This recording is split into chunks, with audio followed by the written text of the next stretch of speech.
13 ವರ್ಷದ ಒಂದು ಹುಡುಗಿ ಮೈನರ್ ಹುಡುಗಿ ಅಡ್ಮಿಟ್ ಮಾಡ್ತಾರೆ. ಹುಡುಗಿಗೆ ಗ್ಯಾಂಗ್ ರೇಪ್ ಅಂತೇಳಿ. ಈಗ ಅವ್ರ ತಾಯಿಗೆ ನಾವು ಇವತ್ತು ಮುಂಜಾನೆ ಬಂದು ಭೇಟಿಯಾಗಿದ್ವಿ. ತಾಯಿ ಜೊತೆಗೆ ನಾವೆಲ್ಲ ಪೂರ ಟೀಮ್ ಇದ್ದಿದ್ದು ದಲಿತ ಜನ ಕಾರ್ಯಕರ್ತರಲ್ಲಿ ಬಂದಿದ್ದೀವಿ. ಈಗ ಆ ಹುಡುಗಿಗೆ ಸುಮಾರು ದಿನಗಳು ಸುಮಾರು 8 ಸಲ ಅಂತ ಅವ್ರ ತಾಯಿ ಹೇಳೋದು ನಮ್ಗೆ. 8 ಸಲ ನಮ್ಮ ಮಗಳಿಗೆ ಒಂದು ಕಾರ್ ತೊಗೊಂಬರ್ತಿದ್ರು. ಕಾರ್ನಾಗ 2-3 ಜನಗಳು ಇರ್ತಿದ್ರು. ಆ ಹುಡುಗ ಸರ್ಫರಾಜ್ ಅಂತೇಳಿ ಅವನು ಬಂದು ನಮ್ಮ ಮಗಳಿಗೆ ಬೆದರಿಕೆ ಹಾಕಿ ಹುಡುಗಿಗೆ ಏನಪ್ಪ ಅಂದ್ರೆ ಬುರ್ಕ ಹಾಕ್ಕೊಂತ ಬರ್ಬೇಕಂತ ತಿಳ್ಕೊಂಡು ಜಬರ್ದಸ್ತಿಂದ ಕಾರ್ನ ತೊಗೊಂಡು ಹೋಗಿ ರೇಪ್ ಮಾಡ್ಕೊಂಡು ತಂದು ಮನೆಗೆ ಹೊಡಿತಿದ್ರು. ಈ ಥರ ನಿರಂತರ ನೋಡ್ದದ. ಇದು ನಾವು ಯಾರಿಗಾರು ಹೇಳ್ತೀವಿ ಅಂದ್ರೆ ನಮ್ಗೆ ಮರ್ಡರ್ ಮಾಡ್ತೀವಿ ಅಂತ ಅಂಜಿಕೆ ಹಾಕಿದ್ರಂದಾಗ ನಾವು ಕಂಪ್ಲೇಂಟ್ ಮಾಡೋದಿಲ್ಲ, ಏನೂ ಮಾಡೋದಿಲ್ಲ.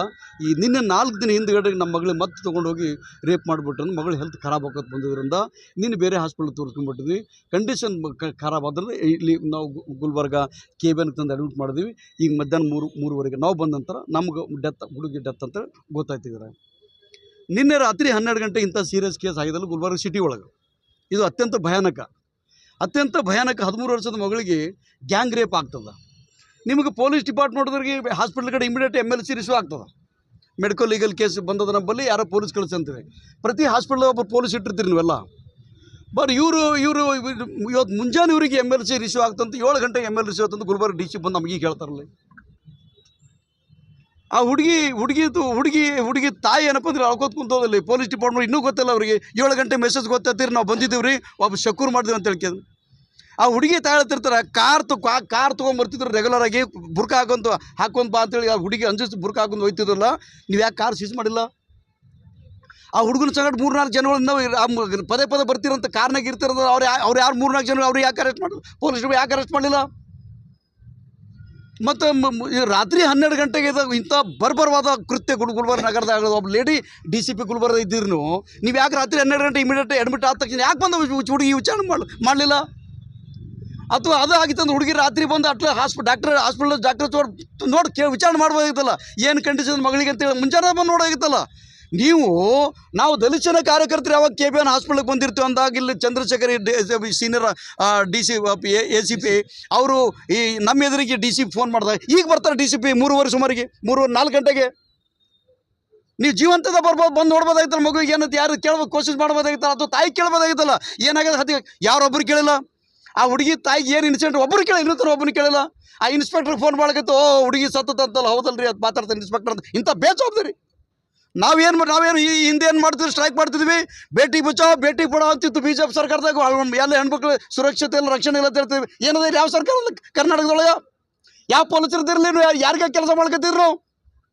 ಅದು ಕನ್ನಡ ಹೀರೋ ಏನಪ್ಪ ಅದು ಸುದೀಪ ದರ್ಶನ್ ಏನಪ್ಪ ದರ್ಶನ್ ಯಾವುದೋ ಮರ್ಡರ್ ಕೇಸ್ ಮಾಡಂತೇಳಿ 106 ಕಡೆಗೆ ಪಂಚನ ಮಾಡಿದ್ರಿ.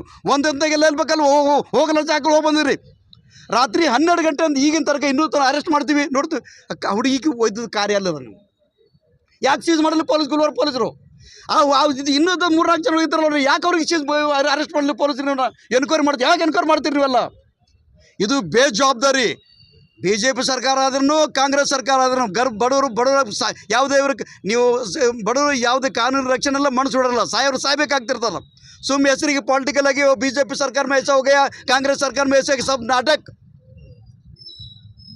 ಇದು ಆಗಬಾರ್ದು. ನಾವು DCP ಇಲ್ಲೇ ಬಂದ್ರೆ ಹೇಳಿದ್ವಿ. ನಾವು DCP ಸೀದಾ ವಾರ್ ಮಾಡಿದ್ರು. ನಾವು ದಿನದ ರಿಪೋರ್ಟ್ ದಿನಕ್ಕೆ ಇರಬೇಕು. ವಿದಿನ್ ಮಂತ್ ಟ್ರಯಲ್ ಕಂಪ್ಲೇಂಟ್ ಮಾಡಿಸ್ಬೇಕು. 1 ತಿಂಗಳೊಳಗೆ ಸಜಾ ಆಗ್ಬೇಕು ಆರೋಪಗಳು ಅಂತ ಹೇಳಿಕೆ. BJP ಸರ್ಕಾರ ಏನು ಇದೇ ಇನ್ಸಿಡೆಂಟ್ UP में आदर एनकाउंटर रोड में ಹೊಡೆದಾಕ್ತೀರಿ ನೀವು. हम ऐसा लीगल नहीं आता तो लीगल नहीं आता क्या करो तुम लोग? पुलिस DCP क्या करो तुम लोग? लीगल नहीं आता, हम लीगल प्रोसीजर में काम करेंगे बोल के. ಈ ಕಳೆದ ರಾತ್ರಿ 12 ಗಂಟೆ ಇಲ್ಲಿ ತನಕ ಸುಮಾರು 20 ಗಂಟೆ ಹಾಲು ಬಂತು. ಏನು ಮಾಡಿದ್ರಿ 20 ಗಂಟೆದೊಳಗೆ? ಯಾವ ಭರೋಸೆ ಇಡ್ಬೇಕು ನಿಮ್ಮಾಗ? ನಮ್ಮ ಭರೋಸೆ ಇಡ್ರಿ. ಏನು ಭರೋಸೆ ಇಡ್ಬೇಕು ನಿಮ್ಮಾಗ? ಪ್ರಾಪರ್ ಎನ್ಕ್ವೈರಿ ಮಾಡ್ತಾರೆ. ಏನು ಗ್ಯಾರಂಟಿ ಅನ್ನೋದು? ಬೇಜವಾಬ್ದಾರಿ DCP ಗುಲ್ಬರ್ಗ, ಬೇಜವಾಬ್ದಾರಿ ಇನ್ಸ್ಪೆಕ್ಟರ್ ರೂರಲ್. ಇಬ್ಬರಿಗೆ ಏನು ಕಾಂಗ್ರೆಸ್ ಸರ್ಕಾರದ ಸಿದ್ದರಾಮಯ್ಯ ಸರ್ ಕಿಕ್ಔಟ್ ಮಾಡ್ಬೇಕು ಇವ್ರಿಗೆ ಗುಲ್ಬರ್ಗದಿಂದ. ಅವರಿಗೆ ಮುಂದಿನ ಏನದಲ್ಲ ನಾವು ಏನು ಹೇಳಿದ್ವಿ, ವಿದಿನ್ 1 ಮಂತ್ನಾಗ ಟ್ರಯಲ್ ಇವ್ರಿಗೆ ಚಾರ್ಜ್ ಶೀಟ್ ಸಬ್ಮಿಟ್ ಮಾಡಬೇಕು. ಏನಪ್ಪ ಅಂದರೆ ಇಮಿಡಿಯೇಟಾಗಿ ಆರೋಪಿ ಸದಾ ಆಗ್ಬೇಕಂತ ನಾವು ಹೇಳಿದ್ವಿ. ಈಗ ಏನಪ್ಪ ಅಂದ್ರೆ ರೇಪ್ ಏನು ವಿಕ್ಟಿಮ್ ಗರ್ಲ್ ಇರ್ತದೆ, ಡೆತ್ ಆಗಿದೆ. ಆ ಮಗುಗೆ ಏನಪ್ಪ ಅಂದರೆ ಗೌರ್ಮೆಂಟ್ ಹಾಸ್ಪಿಟ್ಲಿಗೆ ಪೋಸ್ಟ್ ಮಾರ್ಟಮ್ ತೊಗೊಂಡು ಹೋಗೋದ. ನಮ್ಮದು ಒಂದು ಹೇಳಿದೀವಿ ಪೊಲೀಸ್ನವ್ರಿಗೆ, ಗುಲ್ಬರ್ಗ ಪೊಲೀಸರಿಗೆ, ಸಿಟಿ ಪೊಲೀಸರಿಗೆ. ಈ ನೀವು ಕಾರ್ ಸೀಸ್ ಮಾಡೋ ತನಕ ಇನ್ನೊಂದು 3-4 ಜನ ರೇಪಿಸ್ಟ್ಗಳು ಯಾರು ಆ ಮಗನಿಗೆ ತಂದು ಕುಂದ್ರಿಸಿ ಅವ್ರಿಗೆ ಹಣದವ್ರಿಗೆ ಕಾಯಿ ಹಾಕಿರೋ ಮಗನಿಗೆ ಬಡಿಗೆ ಹಾಕಿರೋನಿಗೆ ಹಾಕಿ ಕೇಳ್ರಿ ನಿಮಗೆ ಸೂಟ್ ಮಾಡೋ ತಾಕತ್ ನಿಂಬಲ್ಲ ಎನ್ಕೌಂಟರ್ ಮಾಡೋ ತಾಕತ್ ನಿಂಬಲ್ಲ ಮಗನಿಗೆ ಹಾಕಿರೋನಿಗೆ ಬಾಂಬೆ ಕಟ್ಟಾಗಿ ಬಾಯಿ ಬಿಡಿಸ್ರೋನಿಗೆ ಯಾರ್ಯಾರು ಇದ್ರು ಅವ್ರಿಗೆ ಯಾರು ರೇಪಿಸ್ಟ್ಗಳು ಯಾರಿದ್ರು ಆ ಮಗನ ಸ್ವಲ್ಪ ಚೈನ್ ಏನದು ಅವ್ರಿಗೆಲ್ಲರೂ ಇಮಿಡಿಯೇಟ್ ಇವತ್ತು ಅರೆಸ್ಟ್ ಮಾಡಬೇಕು, ಕಾರ್ ಸೀಸ್ ಮಾಡಬೇಕು. ಇವತ್ತೇನು ತಾಯಿಗೆ ಬಂದಿಲ್ಲ ಹಾಸ್ಪಿಟಲ್ದಾಗ ಒಪ್ಪನ ಬಂದು ನಮ್ಮ ಯಾಕೆ ಕೇಸ್ ಮಾಡಿದ್ರೆ ನನಗೆ ಬಿಡಲ್ಲಂತ ಯಾವ ಧಮಕಿ ಕೊಡ್ತಾನೆ ಆ ಮಗನಿಗೆ ಅರೆಸ್ಟ್ ಮಾಡಬೇಕು. ಎಷ್ಟು ಜನ ಇನ್ವಾಲ್ವ್ಮೆಂಟ್ ಇದ್ರೊಳಗೆ ಎಲ್ಲರಿಗೆ ಅರೆಸ್ಟ್ ಮಾಡೋ ತನಕ ಅಂದರೆ ಆ ಪಾರನ ಜೊತೆ ಇದ್ದ ಸ್ನೇಹಿತರುಗಳು ಅದ್ರ ಜೊತೆ ಇದ್ದ ಕಾರ್ ಇವತ್ತು ರಾತ್ರಿ ತನಕ ಸೀಸ್ ಮಾಡೋದು ಮಾಡಲಿ ಅರೆಸ್ಟ್ ಸೀಸ್ ಮಾಡಲಿ ಅಂದ್ರೆ ನಾವೇನಪ್ಪ ಅಂದ್ರೆ ಡೆಡ್ ಬಾಡಿ ಮರ್ಚರಿಂದ ತೊಗೊಂಡು ಹೋಗಲ್ಲ ಅಂತೇಳಿ ನಾವು ಡಿಸೈಡ್ ಮಾಡಿದ್ವಿ. ಹುಡುಗರು ಮೇಜರ್ 25 ವರ್ಷ ಮ್ಯಾಗ ಮೇಜರ್ ಅಂತ, ಹುಡುಗಿ 13 ವರ್ಷ ಅಂತ ಹೇಳಿ. ಈ ಹುಡುಗಿ ನನಗೆ 1 ತಿಂಗಳು ಪ್ರೆಗ್ನೆಂಟ್ ಅಂತೇಳಿ ಈಗ ಹೇಳೋದು ನಮ್ಗೆ ತಾಯಿ ಕಡೆ ಗೊತ್ತಾಗೋದು 8 ಸಲ ತೊಗೊಂಡು ಹೋಗ್ಯಾರ ಅಂತೇಳಿ ಹುಡುಗಿ ಅಂತ. ಇದು ನಮ್ಗೆ ಗೊತ್ತಾಗೋದು. ಬಟ್ ಅದನ್ನು ನೋಡ್ತೀವಿ ನಾವು ಆ ಟಿ ಜಿ ಬಿಡಲ್ಲ ಅವ್ರಿಗೆ. ದಲಿತ ಅನ್ನೋದ್ರೆ ಟಿ ಜಿ ಬಿಡ್ಲಿಕ್ಕೆ ಸಾಧ್ಯ ಇಲ್ಲ ಅವ್ರಿಗೆ.